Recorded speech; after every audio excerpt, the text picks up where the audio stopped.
दोस्तों, आज की इस वीडियो में आपका स्वागत है और हम स्टार्ट कर रहे हैं टीचिंग लर्निंग एंड स्कूल यानी कि शिक्षण अधिगम और विद्यालय। तो आपके सामने इसका फर्स्ट क्वेश्चन है। राष्ट्रीय शिक्षा नीति 2020 जो नई शिक्षा नीति बनाई गई थी, नेशनल एजुकेशन पॉलिसी 2020 के शिक्षा की जो संरचना है वह कैसी है? 10-2-3 या 11-2-2 या 5-3-3-4 या 3-3-5-4। तो इसका हमारा जो राइट ऑप्शन हो जाएगा वह सी वाला हो जाएगा। जो पहले पूर्व के 5 वर्ष प्रारंभिक रहेंगे, उसके बाद हम 3-3 वर्ष तीसरी चौथी क्लास के रहेंगे, तीसरी चौथी पाँचवीं के, फिर 6-7-8, फिर 11-12 और फर्स्ट सेकंड थर्ड। इस प्रकार की शिक्षा प्रणाली रहेगी। ये 2020 की स्कूल संरचना है। अगले क्वेश्चन पे चलते हैं। ये लीजिए, आपके सामने अगला क्वेश्चन है। विद्यालय के संदर्भ में सीसीही का अर्थ है सतत शिक्षा का केंद्र, सतत एवं व्यापक मूल्यांकन, शिक्षा पर कोर्स समिति या पाठ्यचर्या मूल्यांकन समिति। जो सीसीए का पूर्ण रूप होता है वो होता है सतत और व्यापक मूल्यांकन। बी ऑप्शन राइट हो जाएगा 57वें क्वेश्चन का। अगले क्वेश्चन पे चलते हैं। नेक्स्ट क्वेश्चन है ये लीजिए, आपके सामने नेक्स्ट क्वेश्चन है 58। छात्र एक वाणिज्यिक बैंक के कार्यों को गिना सकेंगे। जो वाणिज्यिक बैंक के कार्यों को गिना सकेंगे, ये उद्देश्य किससे संबंधित है? संज्ञानात्मक डोमेन से, प्रभावशाली डोमेन से, साइकोमोटर डोमेन से, या संज्ञानात्मक और प्रभावशाली डोमेन, दोनों ही प्रकार के डोमेन से। तो इसका हमारा राइट ऑप्शन हो जाएगा डी वाला, संज्ञानात्मक और प्रभावशाली डोमेन से। और आपने अभी तक लाइक नहीं किया तो लाइक ज़रूर कर दें और कमेंट करके भी ज़रूर बताते रहें आपको कितने क्वेश्चन के आंसर आते हैं। और चैनल को सब्सक्राइब नहीं किया तो ज़रूर कर लें, सब्सक्राइब करना ना भूलें, चैनल को ज़रूर सब्सक्राइब कर लें। अगले क्वेश्चन पे बढ़ते हैं और आपके सामने अगला क्वेश्चन है। वह विधि जो विद्यार्थियों के अपने आप में सीखने की अपेक्षा करती है। 59 वाला क्वेश्चन है। व्याख्यान विधि, प्रदर्शन विधि, ह्यूरिस्टिक विधि या व्याख्यान सह प्रदर्शन विधि। इन चारों में से वो कौन सा ऑप्शन है जो बच्चों को अपने आप सीखने की अपेक्षा में करती है? तो इसका हमारा राइट ऑप्शन हो जाएगा सी वाला, ह्यूरिस्टिक विधि। अगले क्वेश्चन पे बढ़ते हैं और आपके सामने अगला नेक्स्ट क्वेश्चन। निम्नलिखित में से कौन सी विशेषता वैज्ञानिक दृष्टिकोण का वर्णन नहीं करती है? यानी कि जो वैज्ञानिक दृष्टिकोण का वर्णन नहीं करती है वो कौन सी है? चीज़ों को जानने की जिज्ञासा, आलोचनात्मक सोच, घटना का क्या, क्यों, कैसे की खोज, खुले विचारों वाला ना होना। तो आपको पता चल ही गया होगा ए, बी, सी ये पूर्ण रूप से वैज्ञानिक खोज से संबंधित है। बाकी जो डी वाला ऑप्शन है, खुले विचारों वाला ना हो, ये ऐसा नहीं हो सकता वैज्ञानिक दृष्टिकोण में। तो हमारा डी ऑप्शन राइट हो जाएगा 60 वाले क्वेश्चन में। अगले क्वेश्चन पे बढ़ते हैं और आपके सामने नेक्स्ट क्वेश्चन ये लीजिए, आपके सामने 61 वाला क्वेश्चन है। निम्नलिखित में से कौन सा कथन पाठ्यक्रम और पाठ्यचर्या के बीच के अंतर को सबसे अच्छा दर्शाता है? तो आपको पता लगाना है कि वो कौन सा ऑप्शन सही है जो पाठ्यक्रम और पाठ्यचर्या के बीच के अंतर को सबसे अच्छा दर्शाता है। पाठ्यक्रम में केवल शैक्षणिक विषय शामिल है, जबकि पाठ्यक्रम सीखने के अनुभवों की समग्रता से संबंधित है। पाठ्यक्रम व्यापक नहीं है, जबकि पाठ्यचर्या व्यापक है। पाठ्यक्रम बच्चे की ज़रूरतों पर आधारित है, जबकि पाठ्यक्रम नहीं। पाठ्यचर्या स्कूल केंद्रित और पाठ्यक्रम कक्षा केंद्रित होता है। तो इसका सटीक और सही आंसर हो जाएगा हमारा डी वाला, पाठ्यचर्या स्कूल केंद्रित होता है और पाठ्यक्रम कक्षा केंद्रित होता है। डी ऑप्शन राइट हो जाएगा। अगले क्वेश्चन पे बढ़ते हैं और आपके सामने नेक्स्ट क्वेश्चन है। व्यवहारवाद का वर्णन नहीं किया गया है, वह कौन सा ऑप्शन है जिसके अंतर्गत व्यवहारवाद का वर्णन नहीं किया गया? ज्ञान निर्माण, सीखने के लिए तत्परता, परीक्षण और त्रुटि से सीखना, कंडीशनिंग। तो ऐसा कौन सा ऑप्शन है जिसके अंतर्गत व्यवहारवाद का वर्णन नहीं किया गया है? तो इसमें हमारा ए वाला ऑप्शन राइट हो जाएगा, ज्ञान निर्माण में ए वाला ऑप्शन राइट हो जाएगा। अगले क्वेश्चन पे बढ़ते हैं। आपके सामने अगला क्वेश्चन है 63 वाला। निष्ठा पोर्टल सुविधा प्रदान करता है। जो निष्ठा पोर्टल है वो शिक्षक, विद्यार्थी और अभिभावक इन तीनों का समग्र रूप से पोर्टल बनाया गया है। और ये जो स्कूल शिक्षकों का सेवाकालीन प्रशिक्षण देता है। स्कूल शिक्षकों का सेवा पूर्व प्रशिक्षण नहीं, ये नहीं होगा। विश्वविद्यालय ये तो होगा ही नहीं, विश्वविद्यालय से संबंधित ये तीनों ऑप्शन गलत है। तो इसमें हमारा राइट ऑप्शन ए वाला हो जाएगा, स्कूल शिक्षकों का सेवाकालीन प्रशिक्षण प्रदान करता है। और इसमें ही आप ई पुस्तकें डाउनलोड कर सकते हैं 1 से लेकर 12वीं तक की। ये निष्ठा पोर्टल है जिसमें ट्रेनिंग दी जाती है। और एक दीक्षा पोर्टल है, दीक्षा पोर्टल जो एप्स बनाई गई दीक्षा, इसमें आप ई पुस्तकें डाउनलोड की कर सकते हैं। और इसी के अंतर्गत ये मॉड्यूल चलाया जाता है, निष्ठा दीक्षा एप्स में ही ये मॉड्यूल चलता है। अगले क्वेश्चन में चलते हैं और आपके सामने नेक्स्ट क्वेश्चन 64वां, संज्ञानात्मकवाद के अनुसार सीखने में शामिल है। यानी कि वो कौन सा ऑप्शन सही रहेगा जो संज्ञानात्मक के अनुसार सीखने में शामिल है। परीक्षण और त्रुटि, नए और पुरानी शिक्षा को जोड़ना, सामाजिक परिवेश में सीखना, कंडीशनिंग। तो इसका हमारा राइट ऑप्शन हो जाएगा कि जो संज्ञानात्मकवाद है वह ये कहता है कि आप पुरानी नई चीज़ों को सीखने के लिए आप पुरानी को जोड़िए, पुराना ज्ञान या पुराना अनुभव अपनाएं। तो नई और पुरानी शिक्षा को जोड़ना यही संज्ञानात्मकवाद में शामिल है। अगले क्वेश्चन में बढ़ते हैं और आपके सामने नेक्स्ट क्वेश्चन है, ये लीजिए नेक्स्ट क्वेश्चन है। एक अच्छी मनोरंजक गतिविधि जो विकास को बढ़ावा देती है। मनोरंजक विधि कौन सी होगी? केवल शरीर के लिए, केवल मन के लिए, मन और शरीर दोनों के लिए, या ना मन के लिए? ये तो वाला ऑप्शन कट ही गया। तो इसका हमारा राइट ऑप्शन हो जाएगा ऐसी मनोरंजक विधि जो मन को और शरीर को दोनों को ही प्रभावित करे, तो वह विधि सही रहेगी। सी वाला ऑप्शन राइट हो जाएगा। नेक्स्ट क्वेश्चन पे चलते हैं। आज विश्व में ज्ञान का विस्फोट हो रहा है, एक शिक्षक की आवश्यकता है। इसमें जो ज्ञान बढ़ता जा रहा है तो एक शिक्षक की इसमें क्या आवश्यकता रहेगी? सीखने का सूत्रधार के रूप में, ज्ञान का प्रदाता के रूप में, ज्ञान के रचयिता के रूप में, ज्ञान के निर्माता और प्रदाता दोनों के रूप में।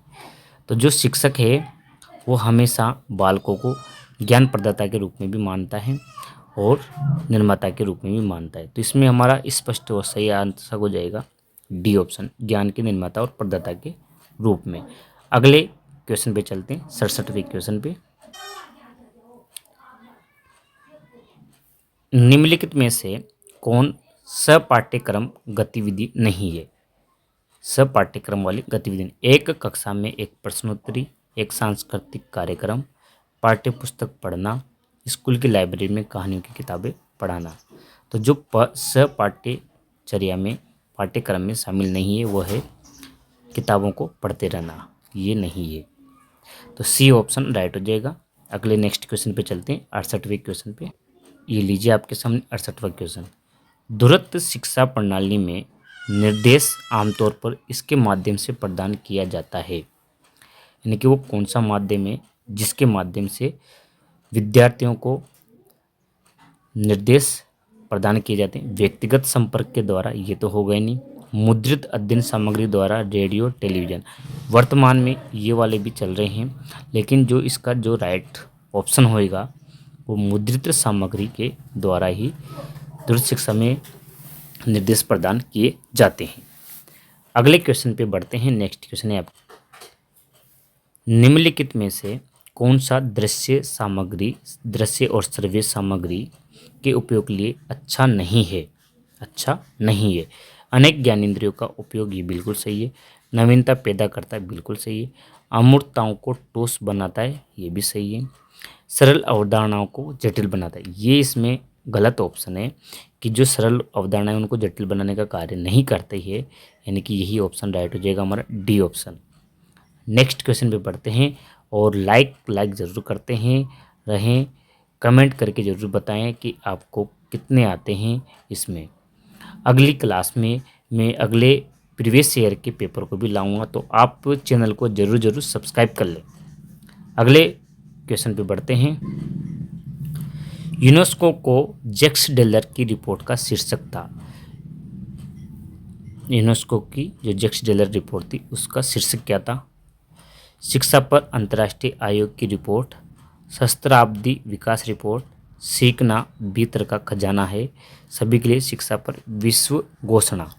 तो इसका सटीक और सही आंसर हो जाएगा हमारा सीखना भीतर का खजाना है। तो यही जैक्स डेलर की रिपोर्ट का शीर्षक था। अगले और 71वें क्वेश्चन पे चलते हैं और आपके सामने 71वां क्वेश्चन। ये लीजिए क्वेश्चन स्टार्ट। और आपके सामने 71वां क्वेश्चन आ गया। भारत में प्रारंभिक शिक्षा के गुणात्मक सुधार के लिए एनपी 1986 में निम्नलिखित में से स्थापना की सिफारिश की है? किसकी स्थापना की सिफारिश की गई है? एनसीईआरटी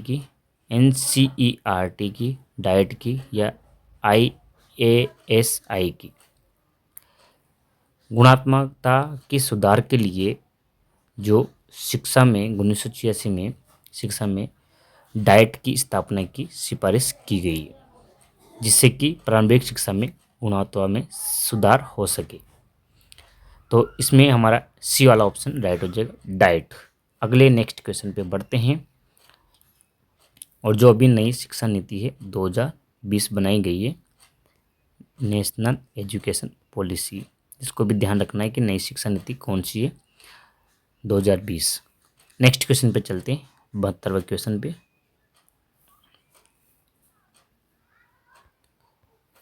कौन सी शिक्षण पद्धति शिक्षार्थी की भागीदारी को इष्टतम और सक्रिय बनाती है? ऐसी कौन सी प्रक्रिया है जिसमें शिक्षार्थी पूर्ण रूप से भागीदार होता है? चर्चा विधि, व्याख्यान विधि, प्रदर्शन विधि, व्याख्यान सह प्रदर्शन विधि। तो जो ये व्याख्यान विधि होगी नहीं, ये टीचर से संबंधित होती है। प्रदर्शन विधि में भी इतना प्रदर्शन नहीं करता है, तो ये तीनों विधियाँ नहीं हो सकती। जिसमें पूर्ण रूप से भागीदार होता है वो चर्चा विधि में सम्मिलित होता है विद्यार्थी। तो ए वाला ऑप्शन राइट हो जाएगा इसका। अगले क्वेश्चन पे चलते हैं, 73वें। लाइक करना ना भूलें, चैनल को लाइक करते रहें और सब्सक्राइब करते रहें। 73वां क्वेश्चन है योगात्मक मूल्यांकन। योगात्मक मूल्यांकन क्या है? किसी विषय को पढ़ाते समय मूल्यांकन, किसी विषय को पढ़ाने के बाद मूल्यांकन, एक सेमेस्टर के अंत में मूल्यांकन, एक अध्याय पढ़ाने के बाद मूल्यांकन। जो योगात्मक मूल्यांकन होता है वो सेमेस्टर या पाठ्यक्रम समाप्ति के बाद, एक सेमेस्टर या कुछ अंश कंप्लीट होने के बाद में मूल्यांकन किया जाता है। तो हमारा इसका राइट ऑप्शन हो जाएगा सी वाला, यानी कि सेमेस्टर के अंत में जो मूल्यांकन किया जाता है वो योगात्मक मूल्यांकन किया जाता है। विद्यालय में 3 प्रकार के मूल्यांकन चल रहे हैं अभी, SA1, SA2, summative assessment format, summative assessment 2। ये प्राथमिक स्तर पे लिए जाते हैं 3 प्रकार के असेसमेंट मूल्यांकन। जो लास्ट में तृतीय होता है ये योगात्मक मूल्यांकन होता है। ठीक है, अगले क्वेश्चन पे चलते हैं, नेक्स्ट क्वेश्चन पे। अगला आपके सामने क्वेश्चन है, जीवंत कक्षा की स्थिति में इसकी संभावना नहीं है। जो जीवंत क्लास है वो किसकी संभावना नहीं होगी? कभी कभी हंसी दहाड़ती है, बिल्कुल सही, हंसी भी होना चाहिए। लगातार शिक्षक छात्र संवाद होता है, बिल्कुल सही। छात्र के बीच चर्चा होती है, ये भी सही है। तो इसमें जो पूर्ण शांति है वो नहीं हो सकता। जीवंत कक्षा में इसकी संभावना नहीं होगी। पूर्ण मौन। अगले क्वेश्चन पे चलते हैं, 74वें के बाद में अगला क्वेश्चन। शिक्षण में शामिल होना चाहिए निकटता से बचना, आवाज़ मॉड्यूलेशन, दोहरावदार विराम या निश्चित आसन। तो हमारी जो शिक्षण में शामिल होना चाहिए, आवाज़ का मॉड्यूलेशन होना चाहिए। सभी तरह की आवाज़ बच्चों को बताना चाहिए और इसका मॉड्यूलेशन होना चाहिए कि हिंदी, इंग्लिश, अंग्रेजी में बताया जा सके बच्चों को, जिस भाषा में वो जानते हैं। तो अगले क्वेश्चन पे चलते हैं, इसमें आवाज़ मॉड्यूलेशन होना चाहिए। ये लीजिए आपके सामने अगला नेक्स्ट क्वेश्चन है 76वां। आरसीआई का अर्थ क्या है? भारतीय रिजर्व कोर्ट, भारतीय पुनर्वास केंद्र, रिजर्व काउंसिल इंटरनेशनल, भारतीय पुनर्वास परिषद। तो आरसीआई का अर्थ होता है भारतीय पुनर्वास परिषद। भारतीय पुनर्वास परिषद, इसका डी ऑप्शन राइट हो जाएगा। अगले क्वेश्चन पे चलते हैं। 77वें क्वेश्चन पे चलते हैं और आपके सामने 77वां क्वेश्चन है, साथियों से सीखने की व्याख्या करने वाला दृष्टिकोण है। यानी कि साथियों के साथ सीखने वाला जो दृष्टिकोण है वो कौन सा है? व्यवहारवाद, संज्ञानात्मकवाद, रचनावाद या सामाजिक रचनावाद। जो साथियों के साथ यानी कि साथियों में सामाजिक रूप से सहसंबंधित होते हैं बालक, तो इसका हमारा जो राइट ऑप्शन हो जाएगा वो डी वाला हो जाएगा, सामाजिक रचनावाद। साथियों के साथ सीखना ये सामाजिक रचनावाद में संबंधित होता है। अगले क्वेश्चन पे चलते हैं और आपके सामने नेक्स्ट, स्कूलों के छात्रों की समस्याओं को हल करने के लिए, जो स्कूली छात्रों की जो समस्याएं उनको हल करने के लिए किया गया जो अनुसंधान होता है वो कौन सा था? मौलिक अनुसंधान, एक्शन रिसर्च, अनुप्रयुक्त अनुसंधान या बुनियादी अनुसंधान।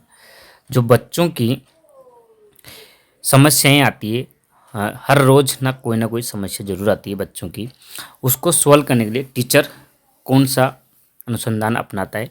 तो इसका हमारा राइट ऑप्शन हो जाएगा एक्शन रिसर्च, सी वाला ऑप्शन हो जाएगा। तुरंत प्रभाव से उस समस्या को सॉल्व करता है, तो इसे एक्शन रिसर्च बोलते हैं। नेक्स्ट क्वेश्चन पे चलते हैं और आपके सामने ये लास्ट के 2 क्वेश्चन हो रहे हैं।